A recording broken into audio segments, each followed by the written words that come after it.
Hello everyone, मैं ब्रजेश पांडे आप सबका पांडे जी क्लासेस में एक बार फिर स्वागत करता हूं।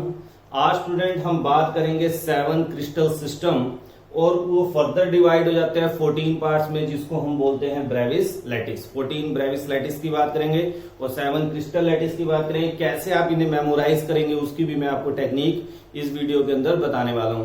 कौन कौन से एग्जाम्पल्स हैं जो कंपटीशन में पूछे जाते हैं। कई बार एग्जाम्पल्स के नाम दे दिए जाते हैं, जैसे डायमंड में कौन सा अरेंजमेंट है, ग्रेफाइट में कौन सा अरेंजमेंट है, पोटाशियम डाइक्रोमेट में कौन सा क्रिस्टल सिस्टम है। तो इस टाइप के क्वेश्चन पूछे जाते हैं, वो कैसे आप मेमोराइज करेंगे वो सब मैं आपको टेक्निक यहाँ पे समझाने वाला हूँ। तो स्टार्ट करते हैं स्टूडेंट। आपको मैंने यहाँ पे बोर्ड पे आप देख सके हैं, देयर आर 7 क्रिस्टल सिस्टम। जैसे हमने बात की थी एफसीसी, बीसीसी, तो इस तरह जो क्रिस्टल अरेंजमेंट जब क्रिस्टलाइज करते हैं हम किसी सब्सटेंस को, तो 7 क्रिस्टल लैटिस में कन्वर्ट होता है। कौन कौन से हैं? सबसे पहला हमारा जो इंपॉर्टेंट है वो क्या है? क्यूबिक। यानी एग्जाम में या कंपटीशन में सबसे ज्यादा जो वर्ड पूछा जाता है स्टूडेंट, आपको याद रखना है क्यूबिक, हेक्सागोनल, ये सबसे ज्यादा पूछे जाते हैं। बाकी पूछे जाते हैं मगर ये सबसे ज्यादा पूछे जाते हैं। इस तरह रोम्बोहेड्रल बहुत इंपॉर्टेंट है और ऑर्थोरोम्बिक की भी हम बात करेंगे। क्यों है वो मैं आपको भी लेक्चर के पीछे बताऊंगा। तो स्टार्ट करते हैं स्टूडेंट। क्यूबिक। क्यूबिक अरेंजमेंट कैसे याद करना है? पहले तो आप ये सीख लीजिए स्टूडेंट कि ये जो सिस्टम बना है वो किसके बेस पे बना है? एज लेंथ, यानी एज जो है एक्सियल लेंथ, क्या कहेंगे हम? Axial length. जो एक्सियल लेंथ है A equal to B equal to C. अगर सारी एक्सियल लेंथ इक्वल है, A equal to B equal to C, और एक्सियल एंगल जो है alpha equal to beta equal to gamma, अगर ये सारे 90 डिग्री हैं तो उस क्रिस्टल सिस्टम को हम क्या कहेंगे स्टूडेंट? Cubic crystal system. अब यहाँ पे देखिए एबीसी क्या, ये ए है, ये बी है, ये सी है, हमारे लेंथ है ना। और जो यहाँ पे ए के सामने जो एंगल होता है उसको बोलते हैं अल्फा, बी के सामने वाले यहाँ जो एंगल बनेगा उसे बोलेंगे बीटा, और सी के अपोजिट जो यहाँ बनेगा उसे हम क्या बोलेंगे? गामा। अगर अल्फा बीटा गामा 90 डिग्री है, A equal to B equal to C है, तो उस सिस्टम क्रिस्टल लैटिस को हम क्या बोलेंगे? क्यूबिक क्रिस्टल लैटिस बोलेंगे। अब क्या क्या बातें याद करनी मैं साथ के साथ बताता जा रहा हूं, ध्यान से नोट कर लेंगे। उसके बाद आपको जो इंपॉर्टेंट है याद करना है इनके एग्जांपल्स। क्यूबिक अरेंजमेंट कौन कौन शो करेगा स्टूडेंट? सबसे इंपॉर्टेंट है याद रखना डायमंड, और मैं यहीं पे लिख देता हूं क्योंकि बहुत इंपॉर्टेंट है। हेक्सागोनल जो अब अरेंजमेंट है इसमें ग्रेफाइट, ये काफी बड़ा डिफरेंस है और ये क्वेश्चन जनरली पूछा जाता है। तो ये कार्बन के एलोट्रोप्स हैं, यही मैंने आपको भी करवाया था थोड़े टाइम, मैंने भी पिछली वीडियो में बात की थी पॉलीमॉर्फिज्म कि एक ही सब्सटेंस जो होता है, जैसे इसको एलोट्रोपी बोल देते हैं जैसे कार्बन के केस में, और सब्सटेंस के केस में जैसे कैल्शियम कार्बोनेट के केस में हम उसको बोल देते हैं पॉलीमॉर्फिज्म। तो डायमंड हो गया स्टूडेंट, याद रखना NaCl, KCl, copper metal, potash alum की बात करें तो ये कुछ एक बहुत ही इंपॉर्टेंट एग्जांपल्स हैं जो आपको याद रखने चाहिए। क्या अरेंजमेंट शो करते हैं? क्यूबिक अरेंजमेंट शो करते हैं। नेक्स्ट हम इसमें एक बात और याद करनी है कि किस किस सिस्टम में बनता है। जैसे ये सारी चीजें मैंने आपको पिछली वीडियो में बता दी है, एफसीसी, बीसीसी, सिंपल किसी बच्चे को नहीं पता तो आप आई बटन के थ्रू उस वीडियो को देख सकते हैं। लास्ट में स्क्रीन पे आपको वीडियो के लिंक मिल जाएंगे। तो ये सिंपल, बीसीसी, एफसीसी, ये 3 सिस्टम में ऑक्यूपाई करता है। यानी सिंपल भी हो सकता है, बीसीसी भी हो सकता है, एफसीसी। अभी ये मैंने सारे सिंपल अरेंजमेंट दिखा रखे हैं, जो कॉन्स्टिट्यूएंट पार्टिकल है केवल कॉर्नर पे दिखाए हैं। अगर आप बीसीसी अरेंजमेंट बनाना चाहेंगे तो यहाँ पे इसके बॉडी के सेंटर में भी आ जाएगा। एफसीसी बनाना चाहेंगे तो सारे फेसेस के सेंटर पे आपको कॉन्स्टिट्यूएंट पार्टिकल दिखाने पड़ेंगे। ये 3 टाइप के अरेंजमेंट क्यूबिक में पॉसिबल है, सिंपल, बीसीसी, एफसीसी। ईसीसी नहीं शो करता क्यूबिक। नेक्स्ट हमारा सेकंड आता है टेट्रागोनल। कैसे याद रखते हैं? देखो जैसे मैंने याद करके A equal to B equal to C, तो नेक्स्ट केस में मैंने याद कर लिया A equal to B not equal to C, मगर सारे जो एंगल हैं alpha equal to beta equal to gamma, ये 90 डिग्री है। या पहले में यही याद कर लेते हैं। नेक्स्ट ऑर्थोरोम्बिक में मैंने कैसे याद किया? A not equal to B not equal to C. ध्यान से देखिए, पहले केस में हमने क्या याद कर लिया? सारे इक्वल है। दूसरे में क्या कर लिया? A और B तो इक्वल है, B नॉट इक्वल टू सी। तीसरे में कोई इक्वल नहीं है, मगर जो अल्फा बीटा गामा है स्टूडेंट, ये 90 डिग्री है। यहां तक हमारा सिस्टम ऐसे चलता है।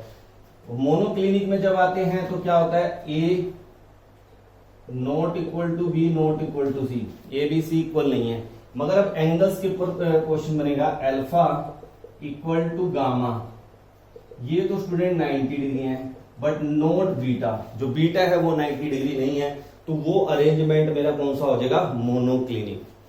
लास्ट है सबसे अनस्टेबल कोई स्टेट कोई पूछे, सबसे अनस्टेबल क्रिस्टल लैटिस कोई आपसे पूछे कौन सी है सबसे अनस्टेबल, तो ट्राइक्लिनिक। और सबसे स्टेबल पूछ ले cubic. Most stable crystal system क्या है, क्यूबिक। और मोस्ट अनस्टेबल कोई पूछ ले ट्राइक्लिनिक, क्योंकि इसमें कुछ भी इक्वल नहीं हुआ, A not equal to B not equal to C, alpha not equal to beta not equal to gamma not equal to 90 degree, कोई एंगल ही सेम नहीं होगा, तो वो हमारा क्या हो जाएगा, ट्राइक्लिनिक। हेक्सागोनल में क्या हो जाएगा student, A equal to B but not equal to C. अब वही सिस्टम चल रहा है, पहले मैंने क्या किया, ए बी सी इक्वल है, अगले में क्या किया, ए बी इक्वल है, सी इक्वल नहीं है, अगले में कहा तीनों इक्वल नहीं है, यहाँ पे भी नहीं है, यहाँ पे भी, फिर वही सिस्टम आ गया, ए बी इक्वल है, इसके अकॉर्डिंग आ गया ना, और नॉट इक्वल टू सी। मगर एंगल्स की बात करें तो यहाँ पे क्या है student, alpha equal to beta, ये तो 90 डिग्री है, मगर जो गामा है स्टूडेंट वो क्या है, 120 डिग्री यहाँ पे आएगा। और जो रोम्बोहेड्रल की बात करेंगे इसमें क्या हो जाएगा student, A equal to B equal to C. अब सारे इक्वल आ गए लास्ट वाले में। और एंगल्स की बात करें तो यहाँ पे बस हमें एंगल याद रखना है, अल्फा बीटा गामा, ये सेम तो होंगे बट 90 डिग्री नहीं, 90 डिग्री के अलावा कोई और एंगल होगा नॉट इक्वल टू 90 डिग्री। तो इस तरह से हम इनके एंगल और एक्सियल लेंथ और एक्सियल मोड याद कर सकते हैं। अब जो नेक्स्ट इंपॉर्टेंट पॉइंट है कि सर ये कौन कौन से टाइप में डिफरेंट करता है और इनके एग्जाम्पल्स क्या है।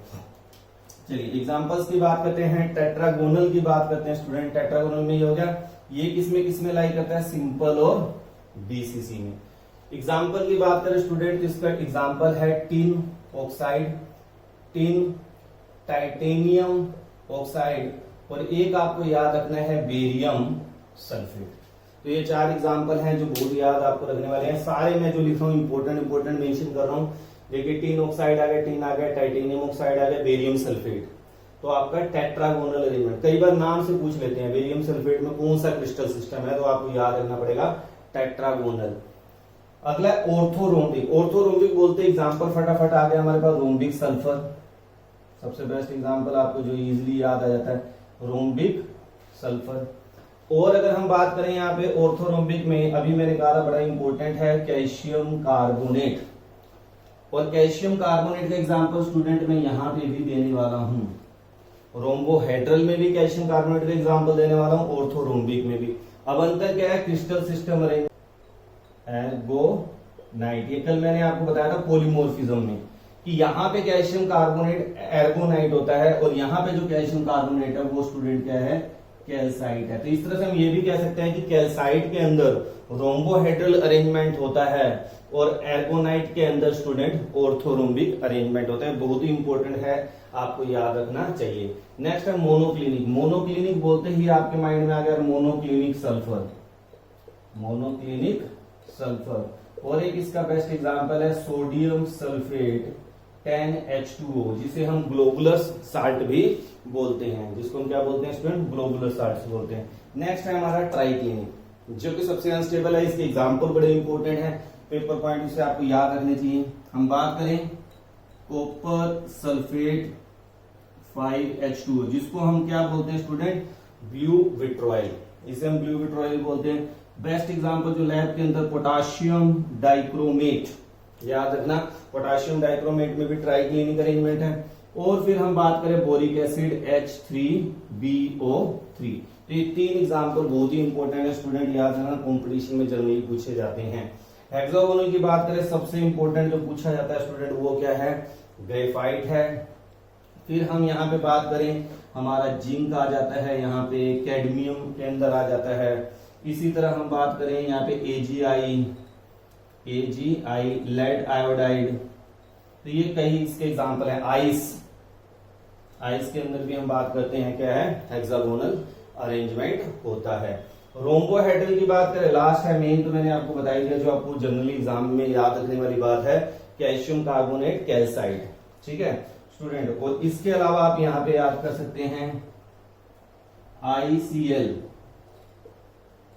ये क्या है, इंटर हैलोजन कंपाउंड है स्टूडेंट, ICL। रोम्बोहेड्रल के अंदर आप अरेंजमेंट के एग्जांपल याद कर सकते हैं, कैल्शियम कार्बोनेट का इस्तेमाल कर सकते हैं, पोटाशियम कार्बोनेट की बात आप यहाँ पे कर सकते हैं, ठीक है ना। और भी कई एग्जांपल्स होंगे, आप उन सबको याद करें, मगर मैंने जो आपको बताए हैं ये स्टूडेंट बहुत ही इंपॉर्टेंट और जो बार बार एग्जाम में पूछे जाते हैं उन एग्जांपल्स की बात कर रहा हूँ।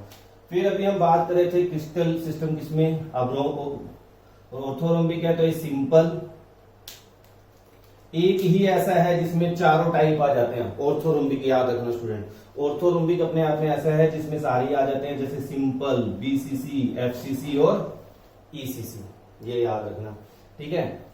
मोनोक्लिनिक की बात करें, सिंपल और ईसीसी केवल, ईसीसी और सिंपल केवल एक ही सिस्टम है मोनोक्लिनिक में, और उसके अलावा ईसीसी कहां पे, ऑर्थोरोम्बिक में। इन दो में ही केवल ईसीसी सिस्टम है, end centred cubic unit cell. अब उसके बाद करें ट्राइक्लिनिक, हेक्सागोनल, रोम्बोहेड्रल, इन सब में क्या है, केवल सिंपल यूनिट सेल है। अब इनको स्टूडेंट थोड़ा काउंट कर लीजिए, 1 2 3 4 5 6 7 8 9 10 11 12 13 14, तो हमारे पास 14 ब्रेविस लैटिस होते हैं। तो जो ब्रेविस लैटिस है वो 14 है। 14 कैसे हैं, 7 सिस्टम फर्दर डिफरेंट टाइप का अरेंजमेंट पॉसिबल शो कर सकते हैं। जैसे क्यूबिक की बात करें तो ये सिंपल, बीसीसी और एफसीसी अरेंजमेंट में पाया जाता है। हेक्सागोनल की बात करें तो ये केवल सिंपल में पाया जाता है। तो ये आपको पॉइंट्स क्या करने हैं, याद करने हैं। बहुत ही इंपॉर्टेंट लेक्चर है अपने आप में स्टूडेंट, ये आपको मेमोराइज करना बहुत जरूरी है, कॉम्पिटेटिव पॉइंट ऑफ व्यू से पेपर में बहुत ही इंपॉर्टेंट है। सीबीएसई के अगर कोई बच्चा बात करे, जनरली जो एग्जाम में आता है क्यूबिक और हेक्सागोनल, बस इसे याद कर लो, और सबसे अनस्टेबल स्टेट याद रखे ट्राइक्लिनिक है। मुझे उम्मीद है कि आपको ये वीडियो काफी पसंद आई होगी। ज्यादा से ज्यादा इनको अपने फ्रेंड्स के बीच में शेयर करें, और जो न्यू व्यूअर्स हैं वो चैनल को सब्सक्राइब करें, ताकि आप इस वीडियो की जो सीरीज चल रही है इसके साथ जुड़े रहें। Thank you, have a nice day.